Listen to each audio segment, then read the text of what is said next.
Hello everyone, आज हम maths के कुछ जनरल बेसिक्स ले रहे हैं। तो जैसे हम बात करें कि मैथ्स सब्जेक्ट की, तो हमारे माइंड में एक इमेज बनती है नंबर्स की। तो हम उन नंबर्स के बारे में पढ़ेंगे आज, नंबर सिस्टम के बारे में। तो अगर हम देखें कि नंबर्स, तो हमारे इन्वायरमेंट में हम कहीं भी देखेंगे तो हमें नंबर्स की हमेशा यूज़ होता है। तो जैसे कि मुझे टाइम जानना हो तो मुझे नंबर्स की नीड है, और मुझे डेट जाननी हो आज की जैसे, तो भी मुझे नंबर्स की आवश्यकता है। तो अगर हम बात करें, हम चलते हैं 1000 ईयर्स अगो, बहुत पीछे। तो उस टाइम तो घड़ी नहीं थी, ना ही कोई कैलेंडर हुआ करता था। तो लोग टाइम जानने के लिए क्या करते थे? तो टाइम तो हमें पता है, सन और मून की डायरेक्शन देख के लोग टाइम बता दिया करते थे।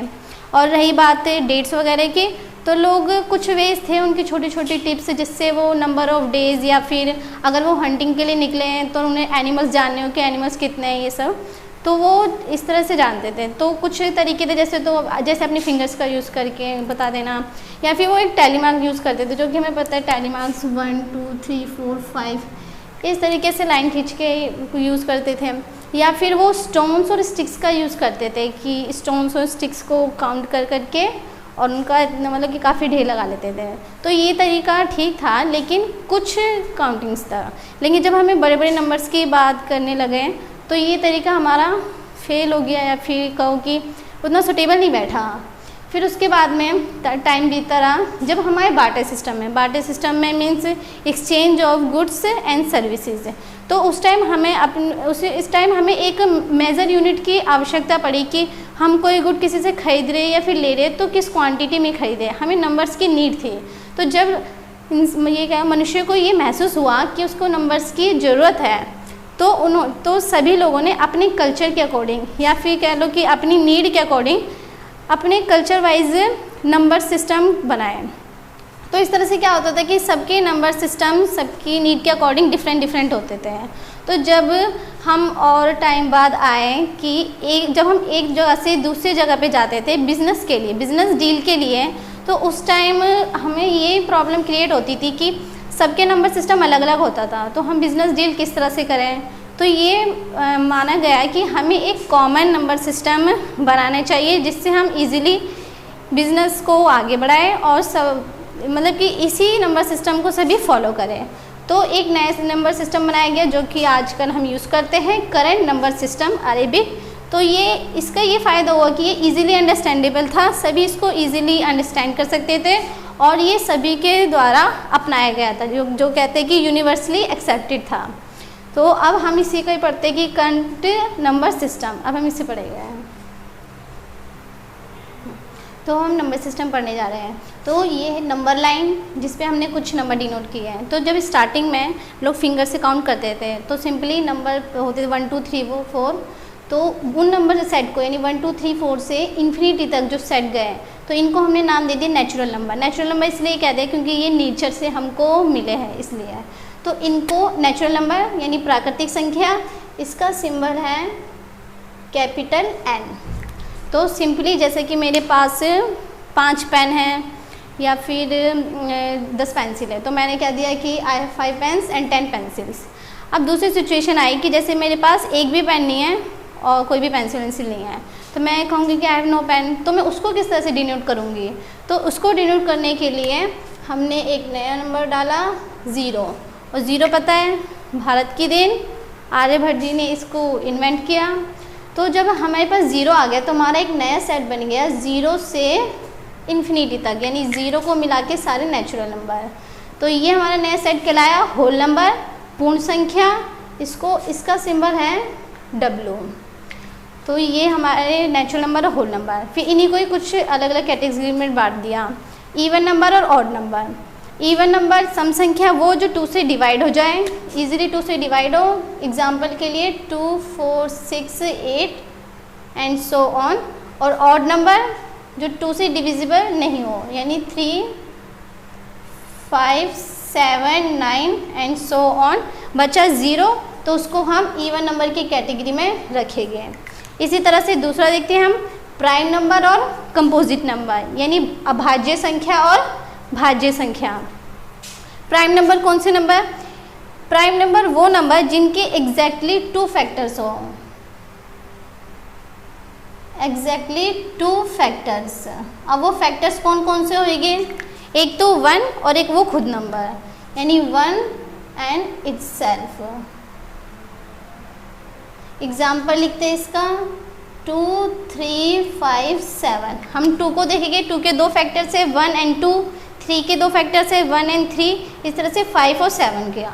कंपोजिट नंबर पे आएंगे, यानी कि भाज्य संख्या। भाज्य संख्या वो संख्या जिसके मोर देन 2 फैक्टर्स हो। हम लिखेंगे number of factors more than 2 होने चाहिए।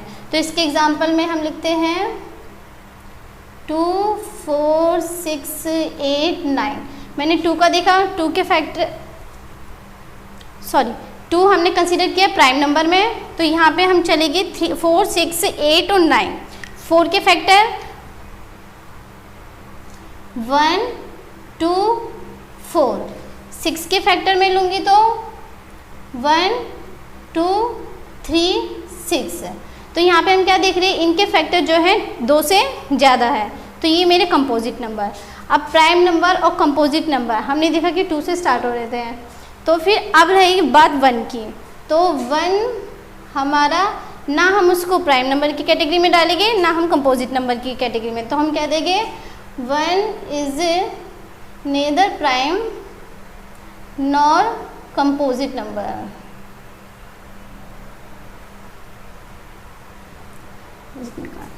तो अब हमारे जब नेचुरल नंबर होल नंबर हो गया, फिर उसके बाद में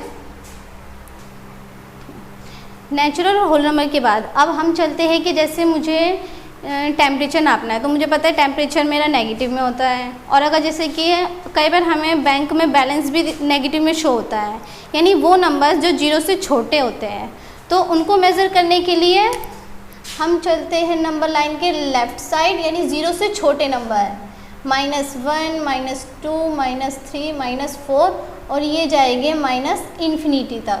तो वो नंबर ऑफ सेट जो कि पॉजिटिव और नेगेटिव दोनों को इंक्लूड करते हैं, वो है हमारे इंटीजर्स, जिन्हें कहते हैं पूर्णांक। और पूर्णांक को हमने डिनोट किया है Z से। Z से क्यों? क्योंकि Z जर्मन लैंग्वेज का एक वर्ड है ज़ेहन, जिसका मतलब होता है नंबर, तो ये वर्ड वहाँ से निकला है। तो इंटीजर हमारे क्या इंक्लूड करते हैं, पॉजिटिव और नेगेटिव नंबर। तो अब हमें पता है 0 के राइट साइड जितने भी पॉजिटिव नंबर है सारे पॉजिटिव इंटीजर, और लेफ्ट साइड सारे नेगेटिव नंबर है वो है नेगेटिव इंटीजर, और 0 हमारा non positive and non negative integer. तो ये हमारा इंटीजर्स हो गया।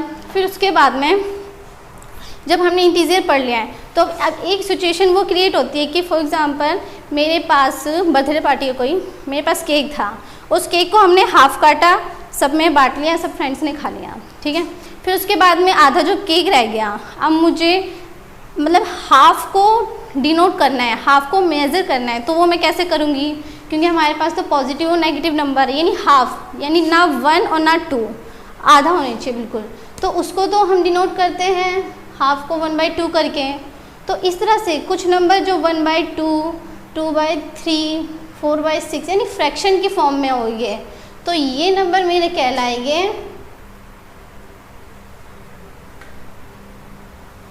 रैशनल नंबर, यानी परिमेय संख्या।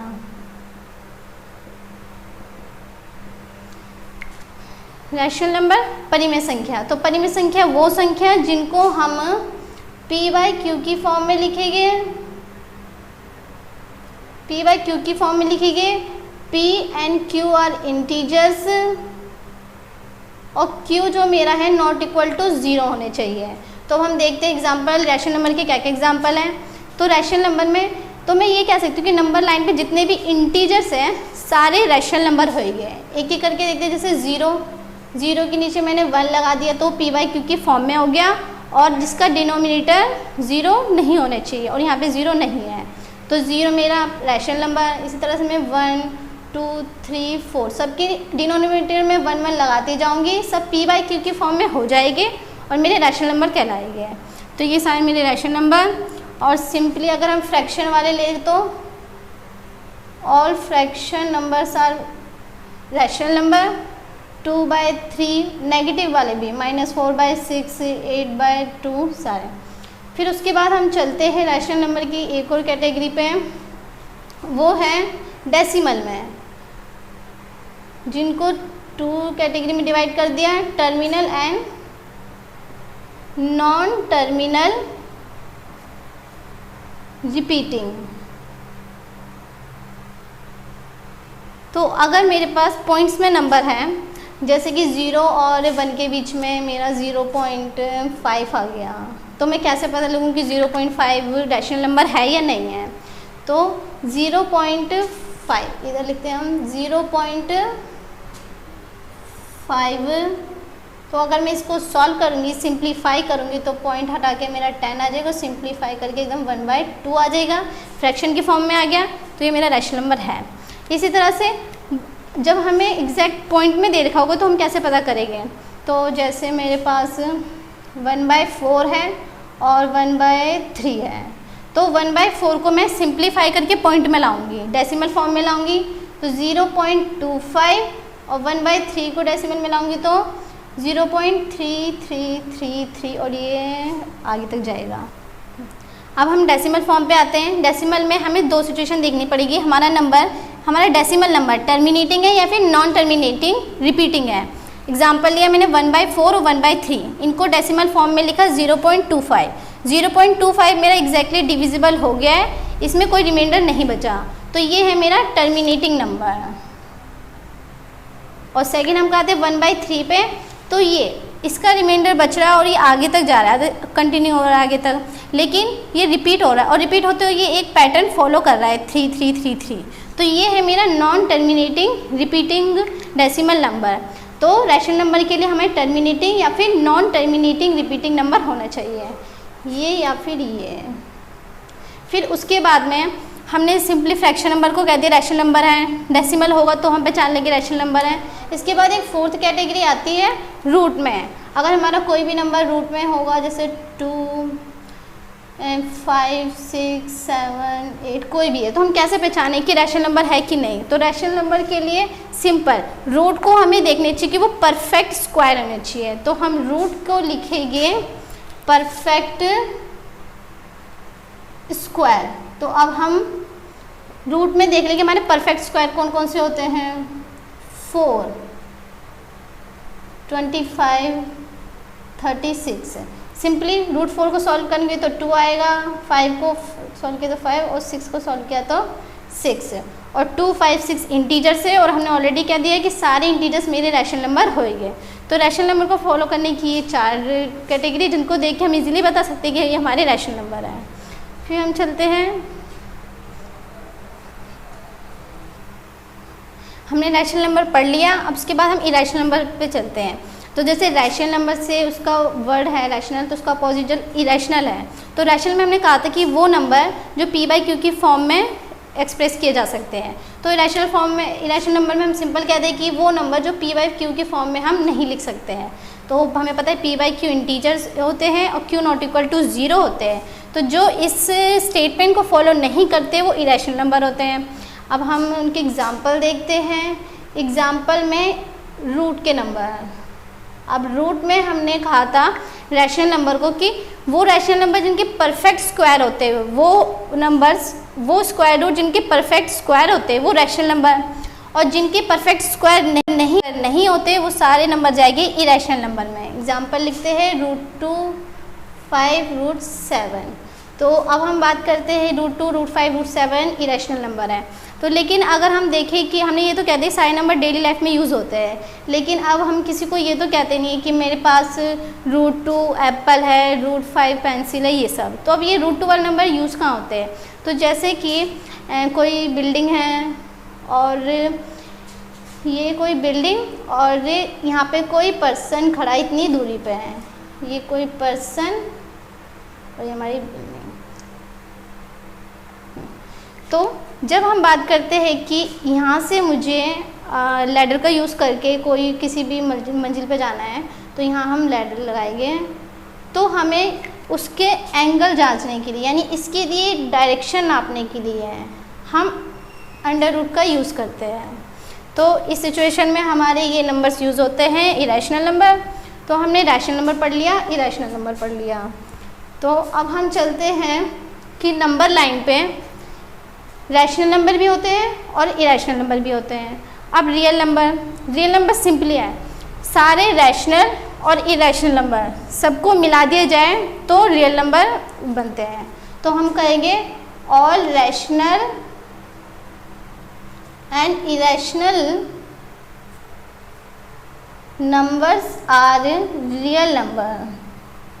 तो मैं ये कह सकती हूँ कि नंबर लाइन पे मैं कहीं भी पॉइंट रखूँगी तो वो मेरा रियल नंबर कहलाएगा। तो every point on number line is are real number. ये ना, अब इसी को ही हम डायग्राम के थ्रू समझते हैं। Number, whole number, integers, rational, irrational और रियल नंबर। तो हमारे जो होल नंबर हैं वो कंटेन करते हैं सारे नेचुरल नंबर्स को, और सारे इंटीजर्स कंटेन करेंगे होल नंबर्स को, और इसी तरह से सारे रैशनल नंबर इंटीजर्स को। लेकिन जब हम इरेशनल की बात करेंगे तो इरेशनल नंबर की कैटेगरी बिल्कुल अलग है, जो हम एग्जांपल में लिए थे √2, √3, √5 और साथ में पाई, ठीक है। और लेकिन जब हम इन सबको मिला दें, यानी कि हमने कहा था कि all rational and irrational numbers are real number, तो इन सारे नंबर्स को मिला दें तो हमारे पास बनता है रियल नंबर।